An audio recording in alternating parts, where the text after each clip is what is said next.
Okay, so today's topic is bipolar junction transistor. All of you have learned about the bipolar junction transistor in your basic electronics. We will learn little more than that in this course because now we have a much broader background in terms of PN junction, metal semiconductor junction, and we have learned more theory of the semiconductor characteristic. So transistor, as you know,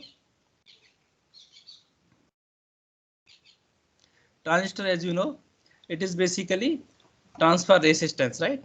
So basically what you do, you control current flowing across two terminals using the third terminal, right? So your input is somewhere here and output is somewhere here.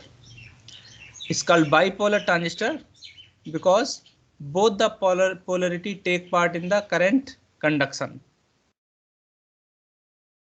Both the polarity means positive charge as well as negative charge. So negative charge, of course, we call electron, positive charge we call holes. Now this is a concept basically, but it appears that the current is carried by the positive charge carriers or negative charge carriers through the Hall experiment.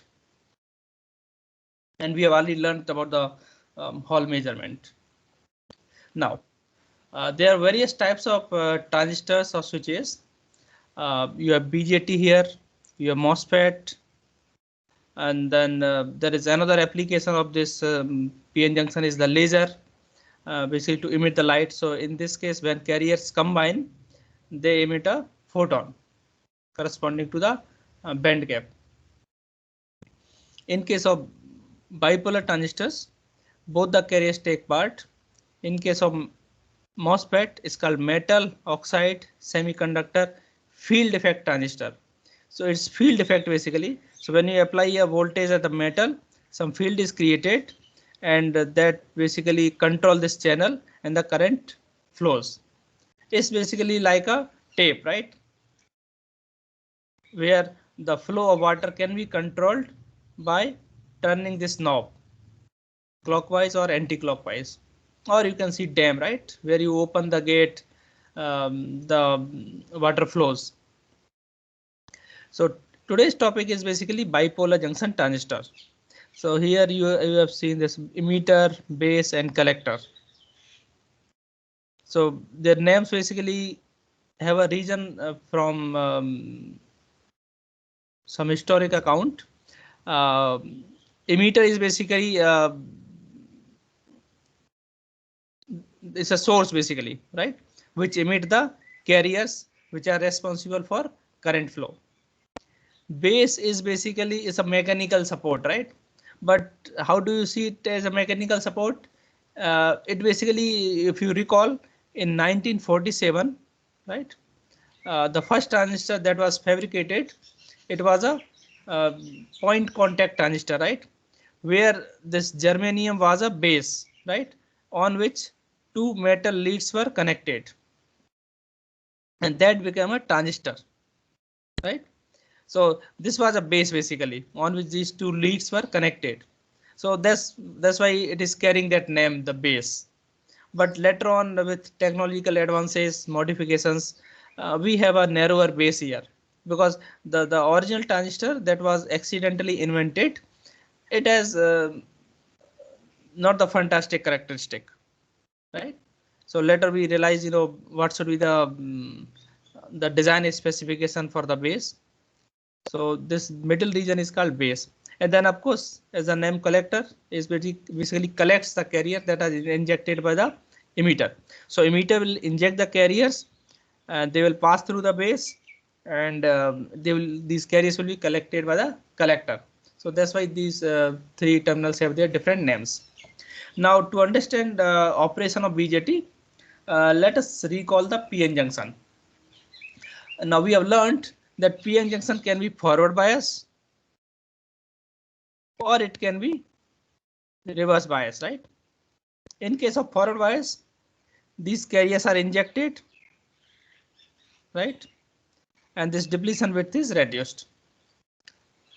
In case of reverse bias, depletion width is extended and these carriers are extracted or depleted. The minority carriers, and these are minority carriers.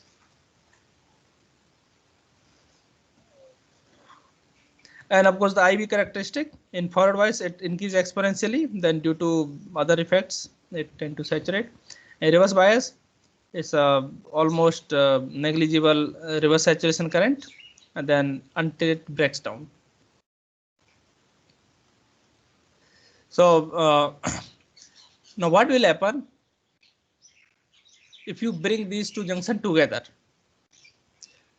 Before that, let us look at the reverse bias more carefully. In the reverse bias, what is happening?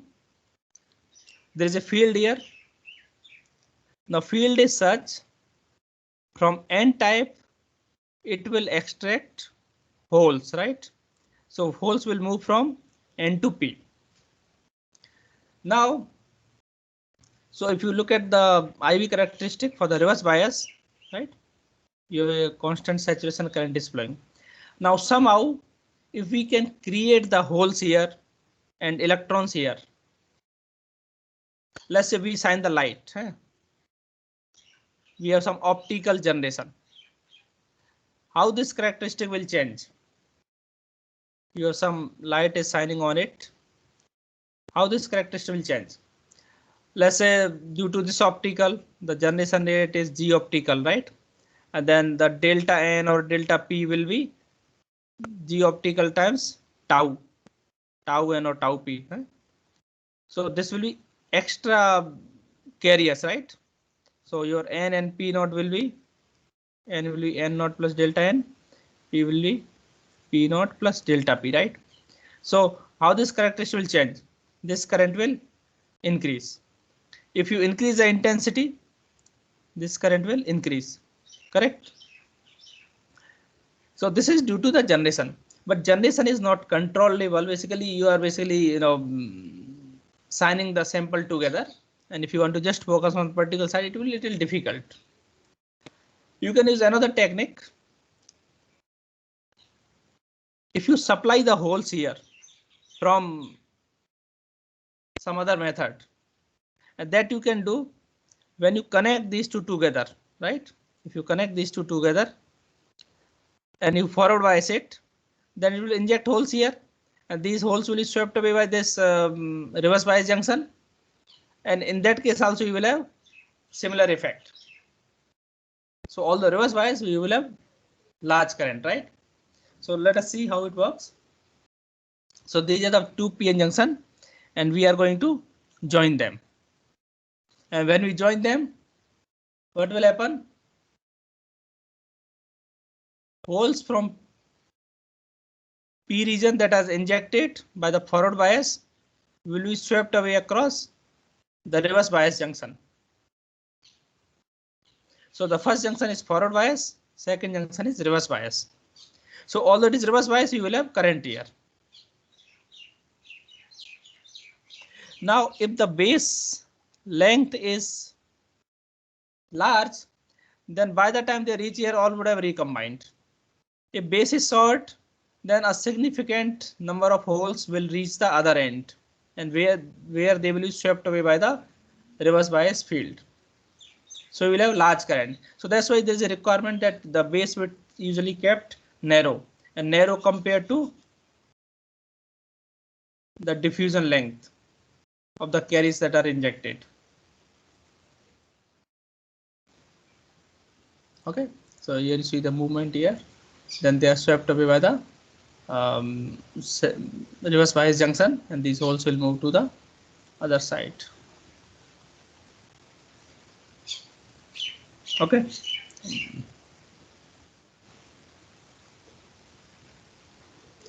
Now, when this base emitter junction, we call it emitter, base and collector. When base emitter junction is forward bias, then it is not only the holes will move from P to N, electrons will also move from N to P. Right? So For a better transistor action, we will prefer that this current is mostly composed of holes from P side, right? So we will use P plus junction or higher doping on emitter compared to the base. So the hole moving from P to N will be more, electron moving from base to emitter will be less. And if these holes to be removed faster, we will try to increase this voltage, right? So now they will be removed only if they come here, right? And these holes can come here faster if this width is reduced. So let's define the notion for the currents, right? Now for emitter current is, now here we are dealing with PNP transistor, right? This is a PNP transistor. So emitter current is defined as a current entering the emitter terminal, and collector current is defined as current leaving the collector terminal, and base current is defined as current leaving the base terminal. And you can write IE is equal to IB plus IC. Similarly for NPN, you can define other way around.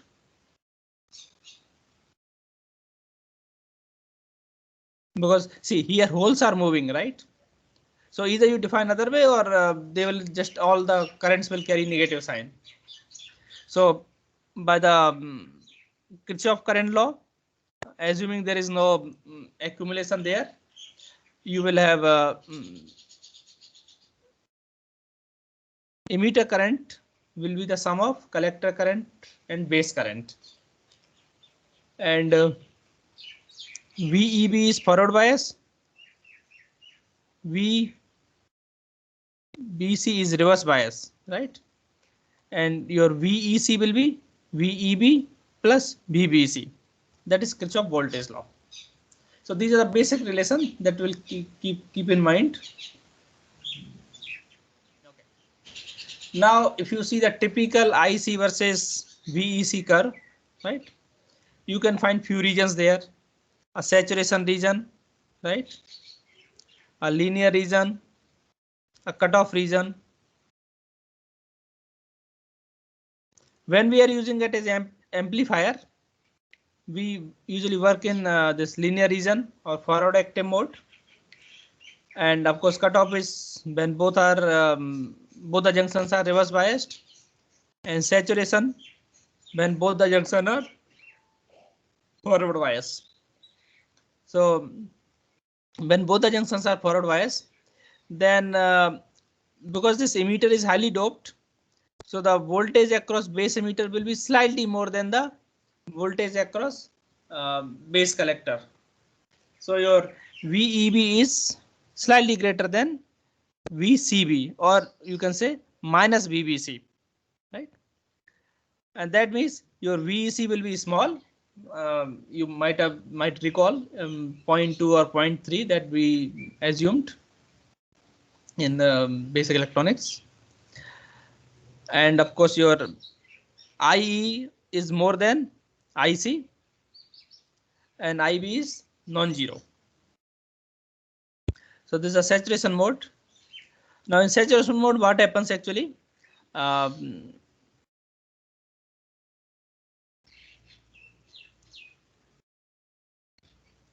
Due to this base collector being slightly forward bias, it is not able to pull away all the carriers.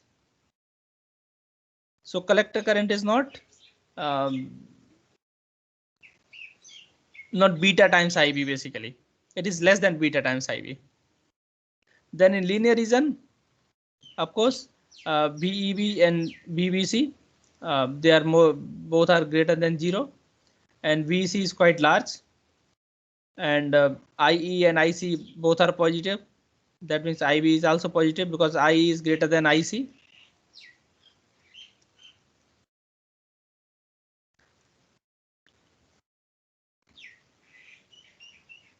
Now if you see here, with respect to base current, if you increase the base current slightly, your collector current increases significantly.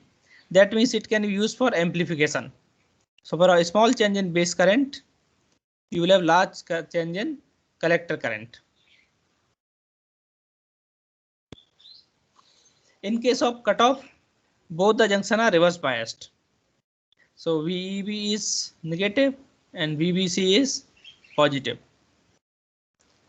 So that means VEC is positive. That is basically your IE is negative and IC will be positive. And IB will also be positive but small. So this all I think you have known it. So just to review it, we are discussing, and let us see inside what exactly happens. Now with this understanding of BJT, you might have discussed different configurations, right? So you can bias this BJT as common base, common emitter, or common collector.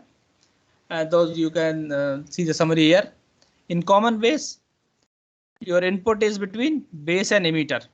Output is across base and collector. In common emitter, your input is across base and emitter. Output is across collector and emitter, right? And this is used for basically gain, right? Now why it is used for gain? Because a small change in base will change the uh, collector current significantly. Now another important factor is that your VEC can change over large value without affecting IC, right? So that means if you connect a load here, then if IC increases, the drop across RL will increase, and of course your VEC will decrease, right? But that will not affect the IC. So that means you have a kind of a current source which is independent of output voltage. So it's like ideal current source, right? So basically it's a basically base current controlled a current source. Then you have common collector. In common collector, input is across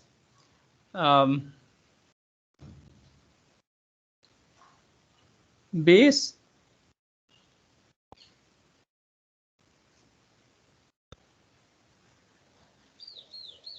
and output is at the emitter.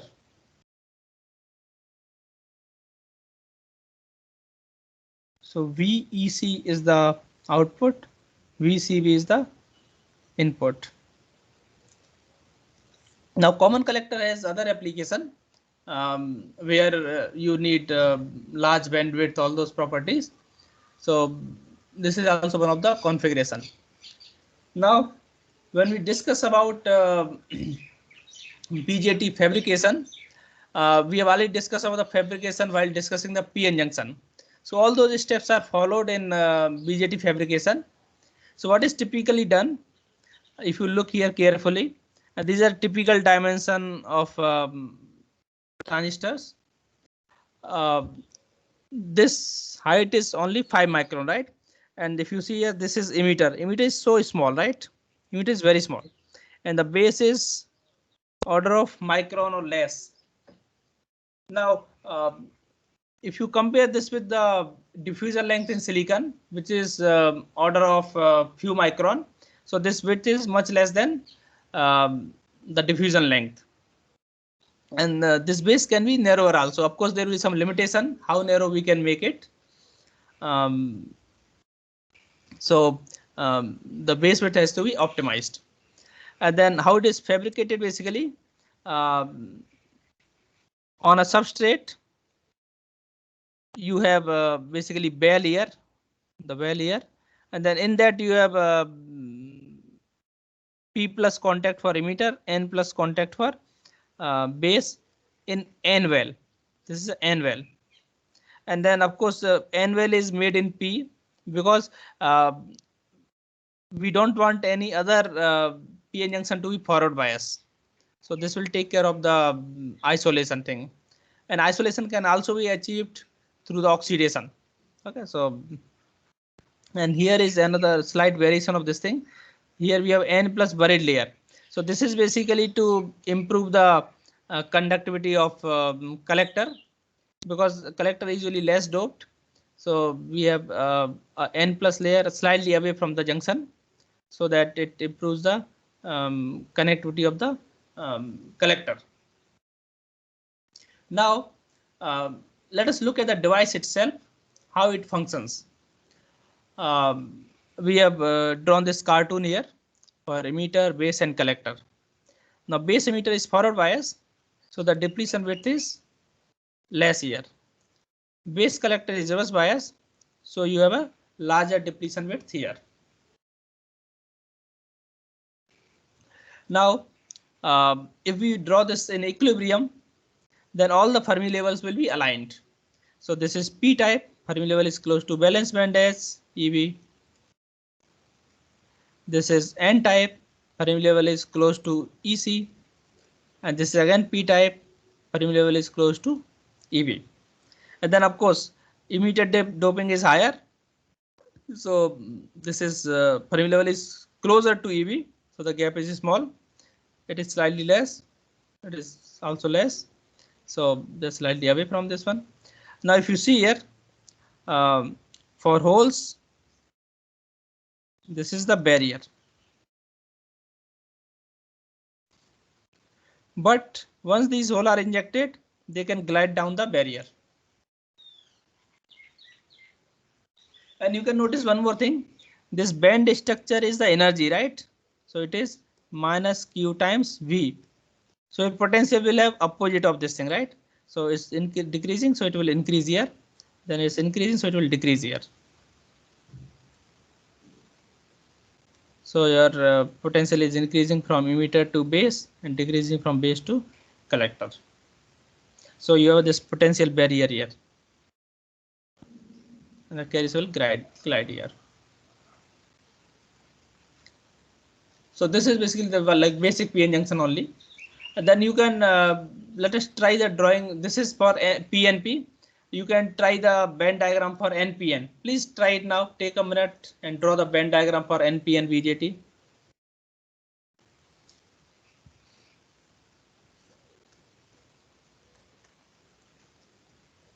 So N will be here.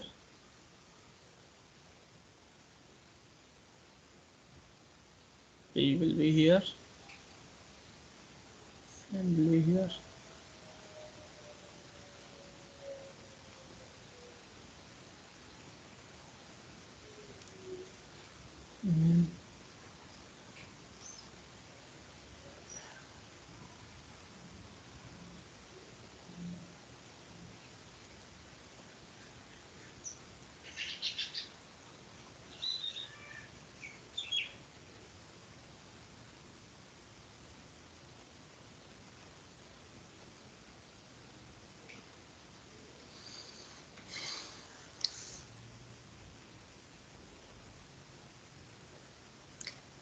Now you can draw the potential also. It should be inverted of this thing.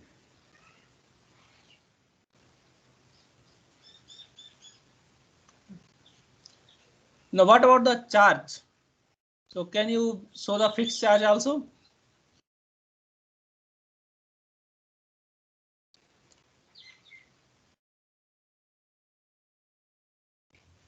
So for base emitter,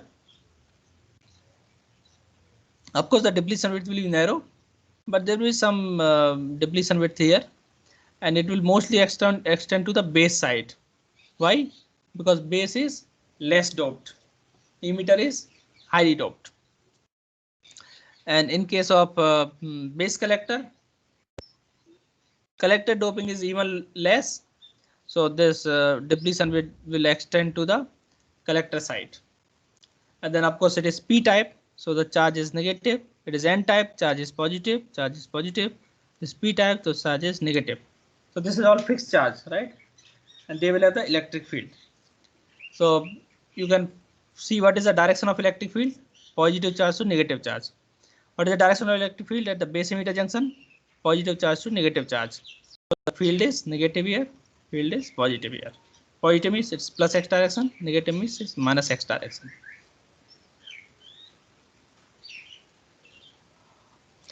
Now, if this BJT is in active bias, So in active bias, basically your base emitter junction is forward bias and base collector junction is reverse bias, right?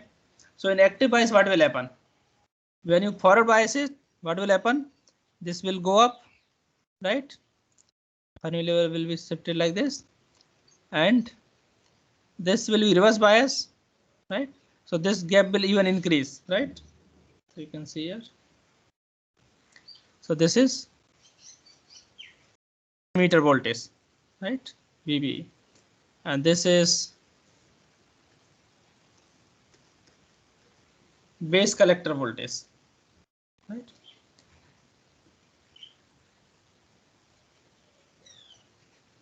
Base emitter is forward bias. That means this is PNP transistor, PNP, right? So this is positive bias, this is negative bias, right? So that's why Fermi level goes up. Base collector is reverse bias, so that means this is positive, this is negative. So compared to this one, it goes down, and this is negative, it goes up. So where this barrier is reduced, so hole can easily cross over this one, and they can easily glide down. An electron, of course, they can glide down here, but they are minority carriers here. And once they glide down, they will have same ease of crossing over as the holes from emitter. So in this case, most of the current will be controlled by the holes, because holes are in majority in the emitter. So once these holes are injected, they are swept away by the electric field here. Now, as long as this junction is reverse bias, these holes will be swept away, regardless of the voltage. And of course, for higher voltage, there will be other changes, like this depletion will slightly change, right? They will be swept faster, but that will of course depend on the number of holes that are coming from emitter to the base junction. Then there are different factors that are responsible. So if you look at the emitter current consists of the hole injection from emitter to base and electron from base to emitter. That will emitter current. What are the base current? Base current will consist of course, these electrons injecting from the base to emitter, number one. Number two, these holes are getting injected here. So these holes and electron, they are kind of, they are in abundance here, so they will recombine. So these holes, minority carrier, their concentration is more in n-type base. So there will be significant recombination.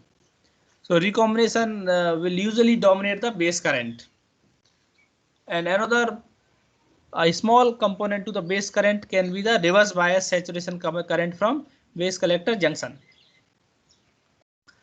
And of course, if you make the base thin and dope it less, we can reduce the base current. Because for thin base, these carriers will spend a smaller time there, so their recombination probability will be less. Okay. Now there are different parameters for. Sir, Yeah. sir, in other subjects we have been taught that collector is more heavily doped than base. Same thing in lab and introduction to electronics also. Okay, you see the doping here. This is the collector doping, right? Now there is a basically I will answer your question. There are two contradicting requirements. If you consider the base here, right, and this is your collector, right? Now we want to achieve two things. Let's say if your your collector is highly doped, right? Then what will happen? Your depletion width will extend inside the base, correct? Yes, sir. And if it extend inside the base, what will happen? There is a possibility that these two depletion widths may merge, and then the base action will be gone. Basically, these electrons, the holes, the carrier from the emitter will directly go to the collector. So we try to avoid that. Now what you might remember is that collector is highly doped here. You understand? Slightly away from the junction. And that is required to reduce the resistance of the collector. You understand? So collector is Okay. highly doped, but slightly away from the junction. Okay, sir, but that the extension in the width of in the base region will only occur if the reverse voltage is very high. If we keep reverse voltage in required range, then this will not cross the emitter junction. You are right. You are right. So that is basically depends on the requirement. So depending on the requirement, you can basically. So if you apply, you are right. Basically, if you apply the voltage in certain range, then of course you can dope collector higher also near the junction. But then of course you see for if the base width is uh, fairly large, then you don't have to worry about it. Especially for the very narrow base, you have to worry about it. Okay. So, sir, can I sum up like doping in the collector region nearer to the junction is less and away from the junction is more, and overall in collector it is more. Um, it is not about the overall doping. It is basically the doping profile that matters. What matters is the doping profile. So, sir, if a question is asked the order of doping of three junctions, so there is no Because ideal there is no answer. universal answer, I will not ask that Okay, question. okay. So Okay. that I was just confirming that there is no confirm answer to that So order. there is no universal rule like this. Okay, okay, thank you, sir. Okay. What you can say, maybe in your textbook also there is some doping diagram is there. Let me see. This is shown here. Where it is shown. Maybe what I will do, I will share some of the recent devices that are being used to make the this BJT, and what is the typical doping profile there. So maybe you can search some data sheets for BJT also. Okay, if they Okay, provide the doping profile there. okay, Yeah, but you are right. You may find both the things there because base collector is always a trade-off. Now sometimes what is done in base, people use a graded doping in the base. Now graded doping in the base is used basically to create a field. Now this field will accelerate the injected carriers, correct? And when these carriers are injected, your performance of BJT will be better because they will spend less time in the base. So transit time is higher. That means you can operate at a higher frequency. yes, So all these doping factors are played with base and emitter. okay, sir. And in emitter also there are different considerations. So sometimes you can consider emitter to be wide because emitter is highly doped. So the diffusion length will be less. Yes, So even a thin emitter can be considered thick because doping length is less. Sorry, yes, diffusion length is less due to yes. high doping. Then sometimes people use polysilicon emitter. So that has another purpose basically because we want to um, reduce the current or the carries injected from the base to emitter.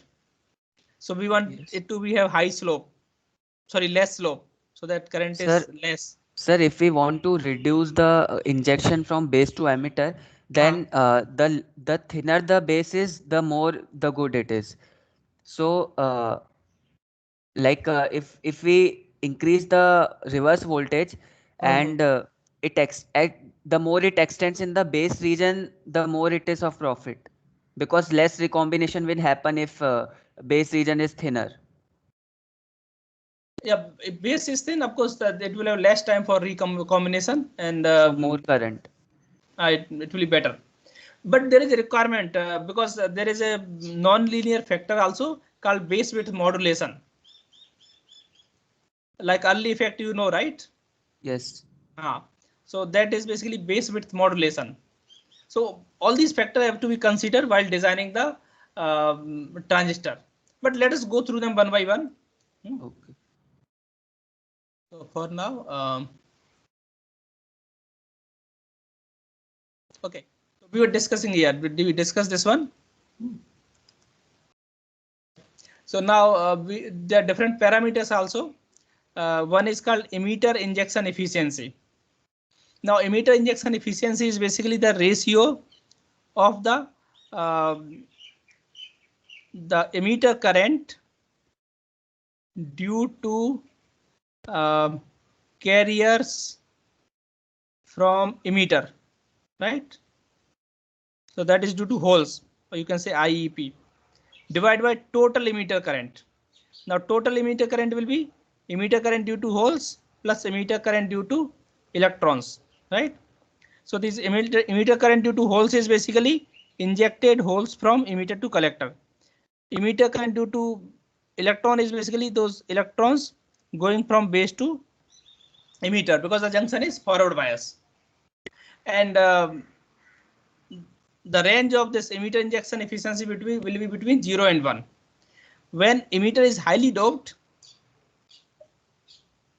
the injection efficiency will be close to 1. If due to some reason base is highly doped, then this will be close to 0. Correct? So of course in BJT we prefer this injection efficiency should be as close to 1 as possible. And that of course you can control if you dope the emitter highly. There are other technique also, just for your information I can tell you. Sometimes people use wide band gap emitters, right? So in wide band gap emitter what happens?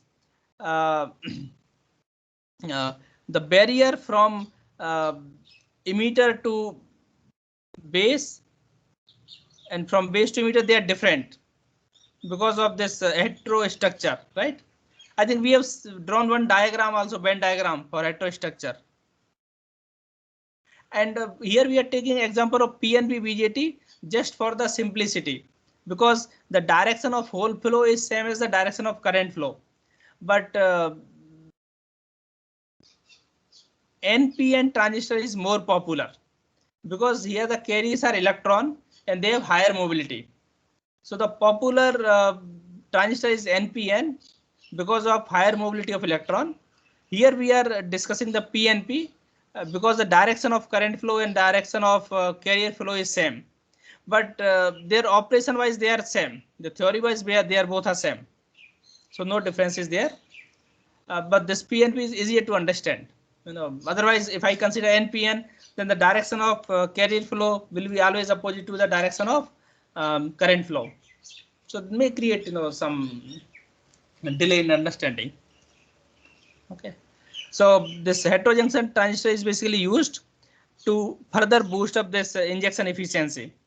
Let's say this electron see less barrier. Let's say carriers injected from emitter see less smaller barrier compared to the carriers injected from the base. Then of course this emitter injection efficiency will be close to 1. Once they are injected, they go through the base, right? In base, they recombine, right? So these holes are injected from emitter to base, and that current we call IEP. Then electrons are injected from base to emitter, we call it IEN. Now out of this IEP, some of them will recombine and most of them will go to the collector, and that current is called ICP. Then base collector junction is reverse bias, so there will be reverse saturation current due to minority carriers. So this electron moving from collector to emitter, and holes moving from base to collector, they are reverse saturation current, right? So your base current is composed of these three component, IEN, recombination and the reverse saturation component. And of course, IC will be total ICP plus ICN. Now this is basically kind of magnetic carrier profile, right? So it's like a diffusion or carrier extraction. And the base transfer factor is called the ratio of the holes that are collected by the collector divided by the total number of holes that are injected by the emitter. So that is the base transport factor. So ICP by IEP. And of course, we also want this alpha to be alpha T to be as close to 1 as possible. So that means only factor that is stopping it is the recombination. So if somehow we can reduce the recombination, we can increase the lifetime. Two ways we can do it, right? We can reduce the width or we can increase the whole lifetime in the base region, right? To improve the base transport factor. Now, so we can write IC basically ICP plus ICN. Now usually ICN is quite small, so you can write ICP basically alpha T times IEP, and IEP is gamma times IE. So your ICP can be written as alpha T times gamma times IE. And this alpha T times gamma is called alpha or common base current gain, right? This alpha is alpha T times gamma. So IC is alpha times IE. And then you have this ICN, right? So that contribute to this ICBO.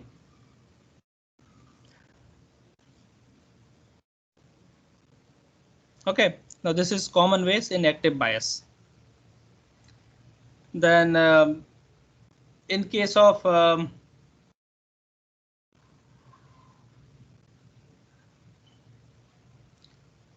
can we relate this thing with